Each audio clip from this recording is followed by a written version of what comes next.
pude ainda assistir o filme, né? Porque a exibição vai acontecer segunda-feira às 19 horas. 17. 17 horas, perfeito. Vai acontecer às 17 horas de segunda-feira, eu não pude assistir, mas eu tenho muita curiosidade de saber sobre todo o processo envolvendo essa realização. Quero primeiro perguntar a vocês, senhores, sobre a gênese deste filme, quando ele começou a ser elaborado, quando ele começou a ser filmado, e sobre também o que se trata. Na verdade, é um filme muito pessoal, mas que eu acho que é uma biografia de uma geração de realizadores, né?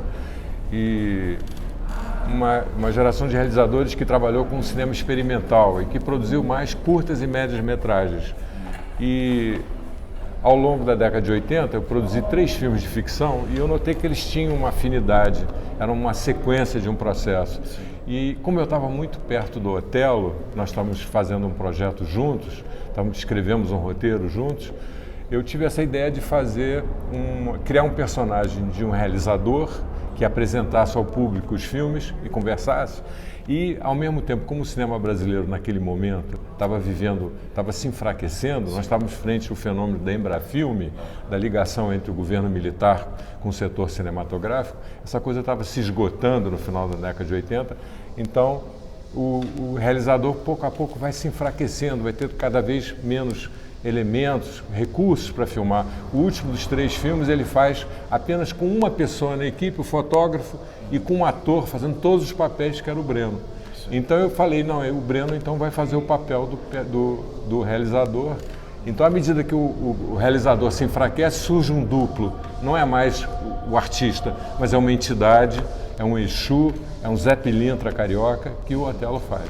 Então, na verdade, é um personagem com 2 metades. E esses 2 atores se enfrentam frente às câmeras, né? E eu, na época, né, é um filme feito com pouca grana, mas com muitos recursos, porque nós estávamos muito treinados em trabalhar com pouco dinheiro, né? E, além do mais, eu me lembro que eu pensava sempre nisso, eu dispunha dos 2 melhores atores do mundo, entendeu? E assim foi feito. O ano em que ele começou a ser produzido foi qual, precisamente? O primeiro filme, o próprio filme conta essa história.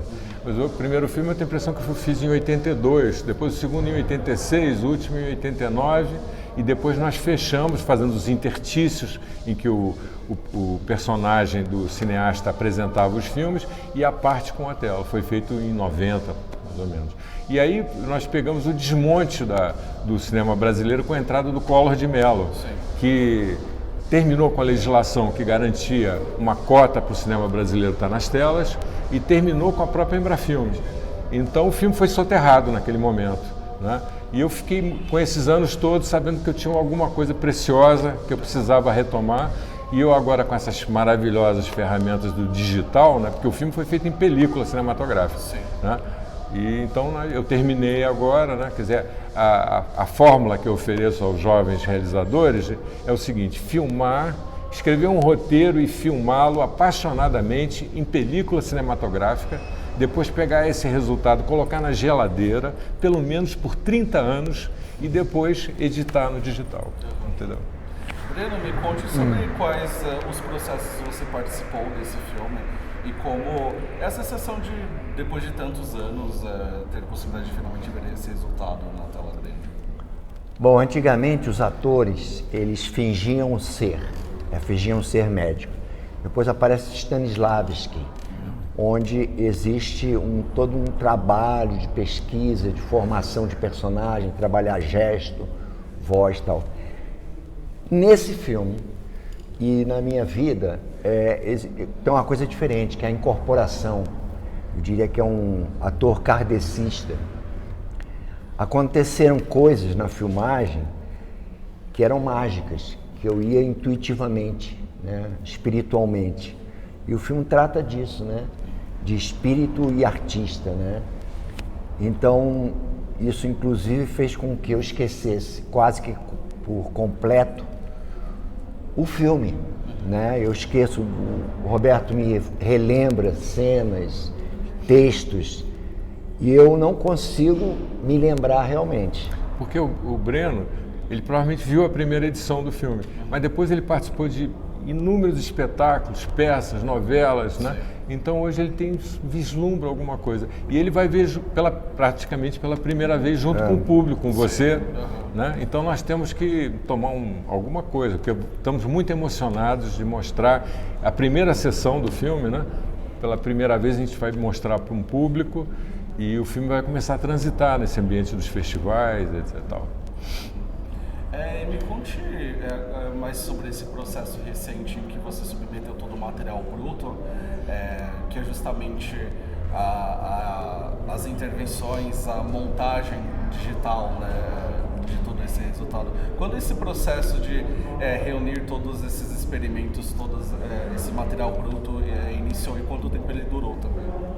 Na verdade, a gente não lidou com material bruto agora, porque eu diria que 90% das decisões estéticas foram feitas naquela época. Mas com esse recuo, né, eu fiz pequenas alterações, fiz alguns acréscimos, principalmente acréscimos de música, né, e editei com dois. Eu trabalhei 20 anos na universidade como professor de História do Cinema Brasileiro e fiz uma pequena equipe com meus ex-alunos. Então esses caras foram fundamentais, né? O Thiago Sobral, o Rodrigo Moraes, né? Então com esses dois parceiros, né? E com esse enorme recuo, né? Nós então reestruturamos o filme. Em termos de contexto, você sente que com toda essa passagem do tempo, de certa forma, tudo o que já tinha sido realizado foi de certa forma ressignificado agora? É um filme que reverbera bastante em temas que são pautados atualmente? Eu acho que sim, eu acho que o filme tem uma vitalidade, eu acho que ele tem coisas para dizer para o espectador de hoje. Acontece assim, naquela época lá a gente vivia uma ditadura militar, né? Tinha censura, tortura, prisões de artistas, perseguições, exílios.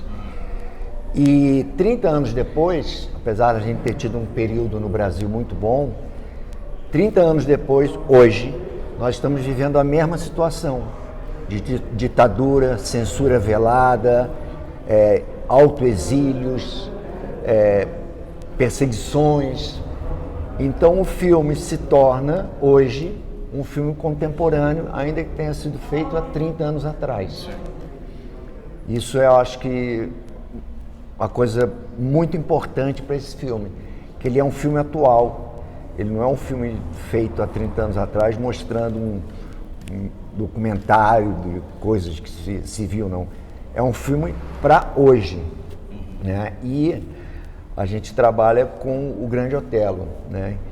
Que é um símbolo de resistência na arte brasileira, né? O Grande Otelo conseguiu vencer, vamos chamar assim, não é bem essa palavra, mas ele conseguiu na carreira dele ser um exemplo, ser um mito, ser um exemplo para as novas gerações, para os atores, um exemplo de arte, talento, mas também de humildade, ética, pesquisa, amizade, solidariedade. Eu queria chamar a atenção aqui para essas palavras aqui atrás, que tem a ver com o filme. Preservar, transforma, persistir. Preservar é o que ele fez, ele preservou a película, o filme. Transformar é o objetivo de todas as artes, né? Transformar a sociedade, melhorar a civilização humana. E persistir, a gente pode entender aqui como resistir, né? A gente resiste, apesar de todos os contratempos, os governos, os fascistas, os censores, a gente resiste e com certeza vai resistir até o final. E o filme é uma resistência. Eu quero só concluir perguntando a vocês se vocês têm conhecimento de um filme que inclusive é uma proposta diferente, também foi feito em um contexto diferente, mas de certa forma ele também foi produzido ao longo do tempo e somente depois de 2, quase 3 décadas ele chegou ao público, que é o Primavera, do Carlos de Andrade Júnior. E é um filme que também tinha a Rufi de Souza, que faleceu, a Ana Paula Arósio, que agora não trabalha mais como atriz. Queria saber se vocês tiveram conhecimento desse projeto ou até mesmo de outros, de repente de colegas até que também passaram por esse processo de, digamos, de congelamento e que agora são resgatados ou que não tiveram também essa mesma oportunidade que vocês estão tendo agora.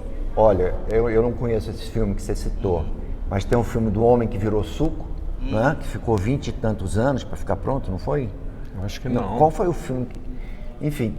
O Suco foi exibido na época. Na época? Eles agora recuperaram o filme, mas na época foi exibido. Tem o filme do Noilton Nunes, que demorou também 25, 30 anos para ficar pronto. Eu acho que isso é uma coisa até, não diria comum, mas é uma coisa que acontece sempre, né? Eu tenho certeza que nesse momento hoje existem vários cineastas com material guardado, esperando a queda do governo fascista para poder dar início de novo à jornada, né? A gente vai precisar recuperar muita coisa, a gente precisa de um Ministério da Cultura, a gente precisa de pessoas dentro da área cultural, né? Que sejam pessoas artistas, lutadores, guerrilheiros, né? A gente vê que nos postos de Secretaria de Cultura, que na verdade é um engodo, não serve para nada, a gente vê pessoas que não têm relação com a arte, né? Botaram lá na Secretaria de Cultura do governo federal um menino que ficou famoso porque tirou foto da bunda, né? E que era contra os artistas, assim como a gente tinha na Fundação Palmares alguém que era contra os afrodescendentes, né? A gente tem nos postos de governo do Brasil, nesse momento, generais. Generais são inúteis. General não serve para nada. São pessoas que têm ali aquele dinheirinho, aquela pose, mas a utilidade de um general não existe, assim como não existe exército, qualquer tipo de exército, e fronteiras. A arte, ela ultrapassa fronteiras, e eu acho que o exército mundial, todos os exércitos, deviam se transformar em defesa civil. Um grupo de pessoas, homens e mulheres, treinados, mas não para dar tiro, e sim para salvar pessoas em inundações, em desabamentos, socorrer queimadas na Amazônia, no Pantanal, no Cerrado, pessoas que subam as periferias e pintem as casas, que eles, em vez de pintar meio fio, recuperem as ruas das favelas, né? E os gastos que a gente tem de Viagra, filé mignon e etc, etc, isso tinha que virar alimento para a população, né? Você distribui aí uma cesta básica com açúcar que dá diabético, soja que foi plantada, óleo de soja que foi plantado na terra indígena, arroz que não alimenta. Então a minha proposta é que a nova Bolsa Família seja alimentos semi-perecíveis, abóbora, laranja, alho, cebola. Eu tenho uma lista de mais de 50 alimentos semi-perecíveis. Então, express yourself. A abóbora, por exemplo, você come a abóbora e planta a semente, né? E aí você vai ter abóbora para sempre, né? E filmes também, pô, né? Filmes na cesta básica. Eu citei o Primavera, mas também tivemos aquele filme. Você sabe que eu não conheço o filme, fiquei até interessado em saber. É um filme paulista? Eu acredito. Você é de São Paulo? Sou. Não, eu ia citar também que também teve todos aqueles filmes que ficaram muito tempo sumidos por conta da ditadura mesmo. Eu lembro que o Jardim das Espumas do Nogueira de Almeida, né, que ele só conseguiu exibir muito tempo depois, por causa da censura. Eu acho que também teve um filme do Bressani, que acho que era o Estrangulador de Louras, né, que também ficou muito tempo perdido aqui no Brasil, acho que só foi exibido na Europa. A gente também tem de fato, né, esses filmes perdidos por causa do... O Estrangulador de Louras eu vi, acho que está disponível. Mas é verdade, tem várias coisas que se perderam, né? Censura. E muitos filmes que aconteceram exatamente nesse final, né? Porque a gente poderia falar de um momento de um cinema moderno, até de um cinema modernista brasileiro, né? Que começa com cinema novo, que tem sua sequência no cinema marginal, do Bressan, de Sganzella, que tem sua sequência nesse cinema que eu chamo de cinema alternativo, esse cinema experimental que nós fizemos. E esse fenômeno desse cinema ele é paralisado com o fim da reserva de mercado para o filme brasileiro com o Collor de Mello. Ali é paralisado, né? A gente produzia naquela época, para você avaliar, cerca de 200 longas-metragens por ano, né?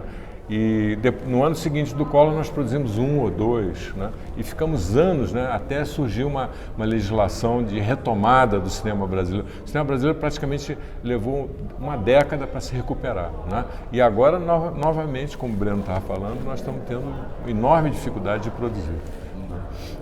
Senhores, obrigado pela conversa e desejo sucesso, uma longa trajetória para o Cartazes também depois do cinema. Muito obrigado, Alex. Muito obrigado. Valeu.